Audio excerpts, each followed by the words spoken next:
Hey y'all, me again. One of the things that happens when you are being abused is that the abuser is literally trying to become your personal God. He wants to be honored more than God. He wants to be your personal God, which means he wants to put all of his thoughts into your mind and all of his opinions on top of your opinions. It's almost like they need you to validate them. You know, one of the things we used to deal with all the time is if we were going out, the children and I would get dressed. And if we didn't have a belt on with belt loops because he was a Marine, if I, had a pair of loafers on without socks, or if my daughter, who was a teenager at the time, had, the ripped jeans special, because that's what they do, and she was very emo when she was that age. All we had was black clothes. That was all she wanted. He would be like, y'all look like a bunch of hobos. Get back in there and change yourselves. And, when I would go in there and change and try to find something he liked better, I'd be told. So then, I go put on makeup and try to, better meet his standards so that we don't look like that family of hobos that would embarrass him because he lives vicariously through us, right? He would look at me and say, you could be so cute if you wanted. All you would really need is a curling iron and some hairspray. And then, of course, getting dressed to go out was additionally difficult once I started.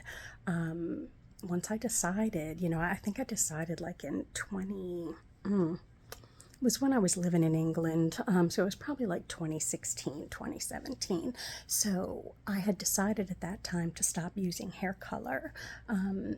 It was affecting my hair. I was starting to have allergic reactions. So, health wise, I stopped coloring my hair. And so, whenever we would get ready, I would, he would say, "Oh, great. So now you're not only old and fat, but you look crusty too." That was what he would tell me. So, what you start to do at that time is you find other ways to comfort yourself. And as you can see in one of the videos that I posted previously, that was taken just a couple of months after I had filed for divorce and left him, I was much heavier because food and alcohol was a comfort to me. So it was almost like I had to battle food. So there was a poem I wrote, and it was called The Binge. So that's what I'm going to read to you now. The binge doesn't taste good. The binge doesn't care if it tastes good. It just wants action, fullness to sickness. It wants regret and sabotage. It makes me sick, yet I give it what it wants. I chew and grab and shove until I regain my composure, but not for the logic. I Guys, I'm sorry. Okay, let me get back there. Oh, but not for the logic. I regain composure for the sick knot of food in the pit of my stomach, the pit that says, I have not felt this heavy in a while. What happened? Is something wrong? Why this change? My primal body knows what my needy self does not yet know, that all is not well, that this is not good, and that I will pay for this later with an upset stomach, and I will pay, sorry guys, on the toilet tomorrow. I feel so disgusting to write this. I feel embarrassed, like I just found my dirty underwear falling out of my pant leg in the middle of the mall. My dirty secret. I log what I've eaten, even if I can't count the calories. I am sure I ate nearly 1,000 calories worth of junk. It started at the restaurant this afternoon with the innocent thought that I could afford to have dessert today, that I could handle the sugar rush. I had no dessert, but when I got home, it was olives and feta. I was full, but then came the cookies with Nutella. Then I was good until the Sugar Jones came back asking for more, and I let it in. I wrote each thing down and grabbed the next thing in spite of knowing what I'd already documented. I feel some guilt and disappointment. The peppermint tea for the tummy ache will come later. Okay, so one of the other things I think abused women deal with, and again, I'm focusing on women. I'm not focusing on the small percentage of abused men. I mean, I know that there are men that get abused, but women, we are 94% of that abused statistic. So I'm speaking about women. And one of the things that our abusive partners will do is constantly, maybe you've got a husband that monitors your weight. My ex-husband used to literally drag me onto the scale so that he could see how much I weighed that day. So I had not only an addiction to the food to comfort myself, but on the opposite, I had to completely mind my calories. If he saw that I was eating something, you're eating again, aren't you fat enough already? So that's one of the things that they use, these abusers, in order to control you even better. And there was a point at which I had decided for Lent to fast from junk food and greasy food. And I lost a lot of weight. I lost like 60 pounds over the course of several months, because once Lent was over, I was able to carry on, because my thinking was, I need to get away from this man. And I need to feel healthy in order to do it. And the only way I can feel healthier is if I lose some weight. So I lost a lot of weight. And the funny thing was, even though, every day I'm getting told how fat I am, the more weight I lost, the more angry the abuser became. And I couldn't understand that. I'm like, I'm doing what he wants. I'm losing weight. Because I figured, you learn how to navigate those types of situations. And what's even worse is that you train your children how to navigate abuse, and that in itself is abusive. But what I discovered is that while he wanted me thin and attractive, he was more concerned about the fact that if I looked good, I was going to leave him. If I went to school, I was going to leave him. If I got a job, I was going to leave him. So anything that I tried to do to positively promote myself would get shut down.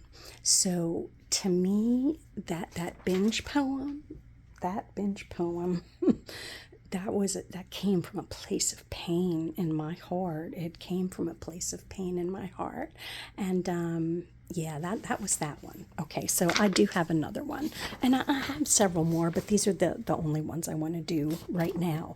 One of the things I tried to you try to justify in your head. You learn how to wear an excellent mask, because you might have been crying in that car 5 minutes ago because he just backhanded you for no good reason, or for what he felt was a good reason, which usually wasn't a good reason. But anyway, I tried to, what is it? What does he do?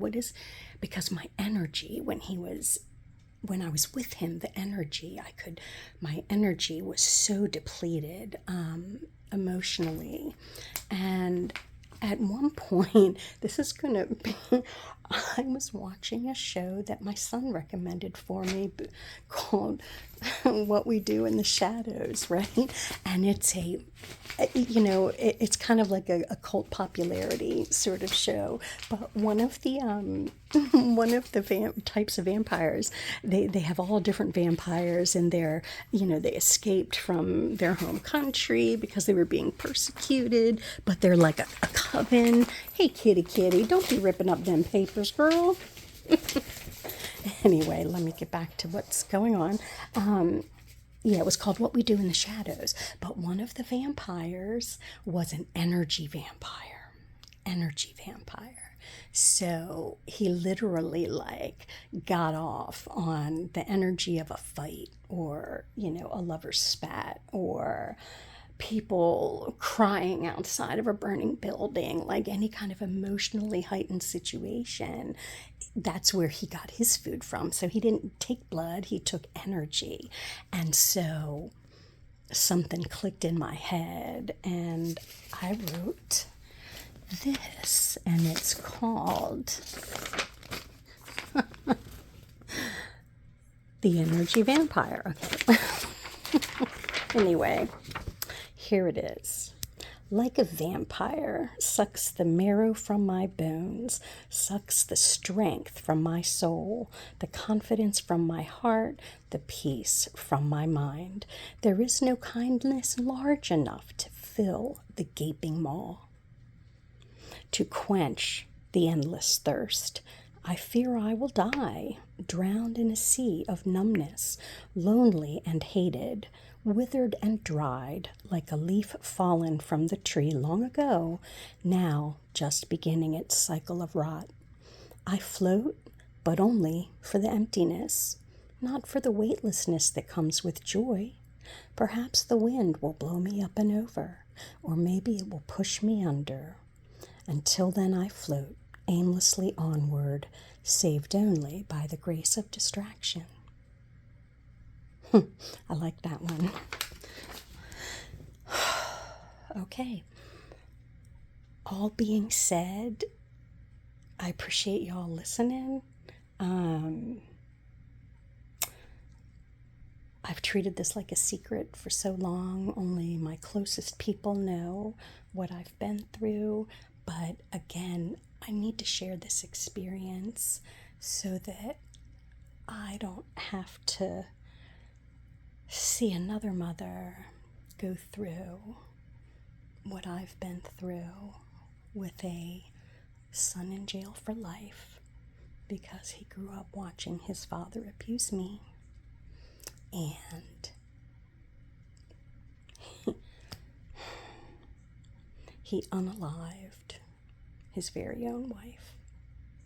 And I can't let that happen. God can't let that happen. God needs us to do better in making our selections, in staying within marriages where there is a submission to God. God needs to be the most important thing in that marriage. It just has to be. And we need to gain discernment that comes from our studies in the Word, because that discernment will help save us and allow us to be strong enough to save our children and not have to go through something like I've gone through. Because I'll tell you what, that rips your heart out. It sends you into a place where you're like, what in the world have I done? What have I put out on this earth? Lord, help me. And I don't want anybody else to have to feel that way, or anybody else to feel the loss. This wife of my son had 3 children. So now these children, they don't have their mother, and they have that horrible knowledge of how she died. I don't want anybody else to go through that ever. So that's why we got to pay attention. We got to get into our Word. We need to trust that the Lord is going to give us discernment. We need to trust that the Holy Ghost is going to guide us. Because, men like that don't deserve to hide in secret. A lot of those folks, especially if they have money, they can paint a pretty picture. They can paint a beautiful picture, while the deviant inside gets hidden so well. And maybe they'll be able to keep that deviant under control next relationship they have. I don't know. But I will have been, for my last husband, I was like the second or third woman that he had done this kind of stuff to. So it's a pattern, it's a trend. And that trend starts because we feel no accountability to a higher power. It's almost like a 12-step deal. You need to appreciate your higher power, and you need to have faith in God, and you need to fill that hole with God, not drugs, not alcohol, not sex with dirty, mean men or dirty, mean women, however you float. I don't care. I'm just saying we got to do better by ourselves. So I'm going to continue to share more of the poetry that I wrote, more of my thoughts and insights about situations, because the sad part is I could be in Walmart, God help me. I could be in Target. Maybe I'm in Publix. But I can tell, I can look at a couple and see the way the man's behaving. And the way, because what you'll notice is you'll see a man who appears angry. This has happened so many times here in Florida, where I so badly want to grab the woman by the hand and walk away with her. But I can see that husband sitting there with that mean look on his face, because believe me, they don't care where they are when they abuse you. I've been abused in West Oaks Mall when West Oaks Mall was still alive.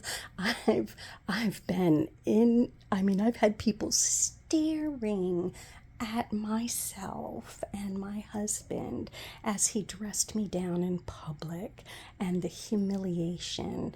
And when you're experienced with it like I am, you can tell when it's happening, and you can see that mean look of the husband, and then you look at the wife and you can see her. What is that thing? I heard a thing on one of these videos recently. Fight, flight, freeze, or fawn. Fawn. Fawning is what you'll see from the woman. You will see her, oh, sweetheart, it's okay, we got this. She's trying to rub on him, and he's like, get off me. You can tell, because abused women, we stay there because we think that's what we deserve, and we think that we're not good enough to have a complete and full and happy life under the Lord. So remember that when you see that angry looking man in the grocery store and you see his wife fawning all over him, she's doing it so that when they get home, whatever she did in the grocery store that made him angry, maybe she didn't pick up the coffee he liked, maybe, I've gotten abused for not having the right condiment on a sub before. Some of the stuff is just like completely ridiculous and laughable, but it's only laughable to me 4 years later. It wasn't laughable then. It was terrifying. But anyway, I'll be back with some more things to share. Thank you.